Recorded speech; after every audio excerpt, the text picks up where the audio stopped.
So మనకి stages చూసుకోవాలి వైద్యం పరంగా చూసుకుంటే ఎర్లీ ఇంటర్వెన్షన్స్లో చాలామందికి అవేర్నెస్ ప్రోగ్రామ్స్ పెడుతుంటే కొంతమంది మారుతున్నారు, కొంతమంది అడిక్షన్లో వెళ్ళిపోయాక ఇంకా మారాలనే ఫీలింగ్స్ వాళ్ళు ఉండవు.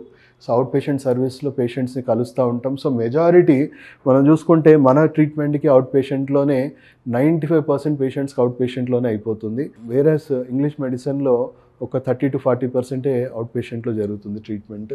మనం చూసుకుంటే కొంతవరకు ఇన్పేషెంట్ పార్షియల్ హాస్పిటలైజేషన్ ఇంగ్లీష్ మెడిసిన్కి అవసరం పడుతుంది. మా దాంట్లో ఓన్లీ 5% పేషెంట్స్కి అవసరం పడుతుంది.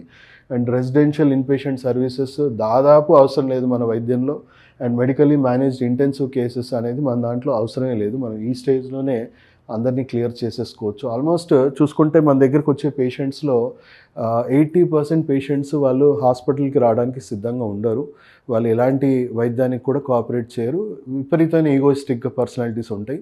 సో అలాంటి వాళ్ళకి మనం పేషెంట్కి తెలియకుండానే వైద్యం ఇవ్వడం జరుగుతూ ఉంటుంది. సో పేషెంట్ కేర్ టేకర్స్ని వాళ్ళ పూర్తి హెల్త్ ప్రొఫైల్ తీసుకొని రమ్మని చెప్తాము. వాళ్ళ మెంటల్ హెల్త్, ఫిజికల్ హెల్త్ని అర్థం చేసుకొని వాళ్ళకి ఒక టైలర్ మేడ్ మనము ప్రోగ్రామ్ అనేది వాళ్ళకి ఇవ్వడం జరుగుతుంది. సో హార్మ్లెస్ మెడిసిన్స్ అంటే ఎలాంటి సైడ్ ఎఫెక్ట్స్ లేని మెడిసిన్స్, ట్రీట్మెంట్స్ సజెస్ట్ చేయడం జరుగుతుంది.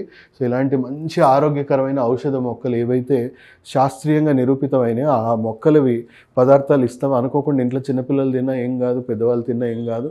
సో పేషెంట్కి మెల్లిమెల్లిగా త్రూ ఫుడ్ అండి, త్రూ వాటర్, త్రూ జ్యూసెస్ మెల్లిగా ఫుడ్ ద్వారా ఇండ్యూస్ చేయమని చెప్తాము. సో పేషెంట్కి టేస్ట్, రంగు, రుచి ఏది మారదు తెలిసే అవకాశం కూడా లేదు మేము చెప్పిన పద్ధతిలో చేస్తే. సో వితిన్ 15 to 25 డేస్లోనే పేషెంట్ ఎక్స్పీరియన్స్ ఏమవుతాడు, బ్రెయిన్లో ఆ డోపమిన్ అడిక్షన్ ఏదైతే ఉందో బ్రెయిన్ రివర్స్ ఫీలింగ్ స్టార్ట్ చేస్తుంది. నాకు దీని నుంచి వచ్చే డోపమిన్ నాకు అవసరం లేదు, నాకు వద్దు, తగ్గించు అని చెప్పేసి రివర్స్ ఇన్స్ట్రక్షన్ స్టార్ట్ చేస్తుంది. ఆయన బలవంతంగా తాగాలని ప్రయత్నం చేస్తే కొంచెం 1 or 2 times మేబీ వామిటింగ్స్ కూడా అవ్వచ్చు.